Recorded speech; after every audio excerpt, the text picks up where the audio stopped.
आश्रमों में यज्ञशाला होती है तो हमारे यहाँ गृहस्थ लोग नित्य यज्ञ करते हैं। पंच यज्ञ का विधान है। प्रत्येक गृहस्थ ब्रह्म यज्ञ करें, देव यज्ञ करें, पितृयज्ञ करें, मनुष्य यज्ञ करें, भूत यज्ञ करें। नित्य पंच यज्ञ गृहस्थ के घर में होना चाहिए। ब्रह्म यज्ञ यानी वेदों का पारायण। हमारे यहाँ ब्राह्मणों ऋषियों के आश्रमों में उनके जीवन में यही एक पद्धति थी। ये नित्य क्रम था उनका। नित्य ब्रह्म यज्ञ, वेद पारायण, भागवत रामायण का गायन, ये ब्रह्म यज्ञ है। गीता पाठ, विष्णु सहस्त्रनाम पाठ, गेयम गीता नाम सहस्रम। देवताओं का यज्ञ, देवताओं का पूजन और देवताओं के निमित्त यज्ञ में अग्नि में आहुति, देव यज्ञ। पितरों का यज्ञ, गृहस्थ पितरों का तर्पण करो। देव यज्ञ में स्वाहाकार के साथ देवताओं के निमित्त अग्नि में आहुति प्रदान करी जाती है और पितरों का तर्पण जल के द्वारा, स्वधा शब्द से, इदम जलम तस्मै स्वधा नमः वा तस्यै स्वधा नमः।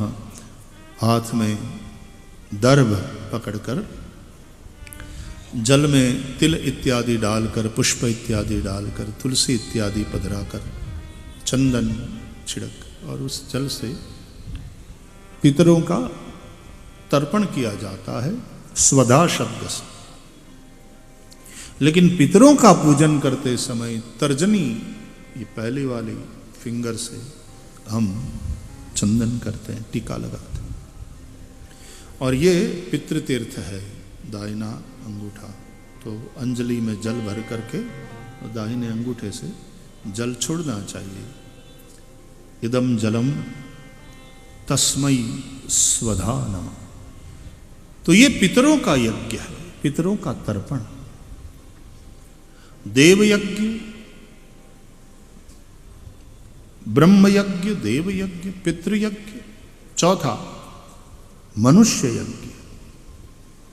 घर पे जो अतिथि आया उसको देव मान करके हम उस अतिथि का स्वागत करते हैं, उसको खिलाते पिलाते हैं। अतिथि देवो भव। कोई भिक्षुक भी आ गया तो भी हम, वो भूखा है तो उसको भोजन दे देंगे।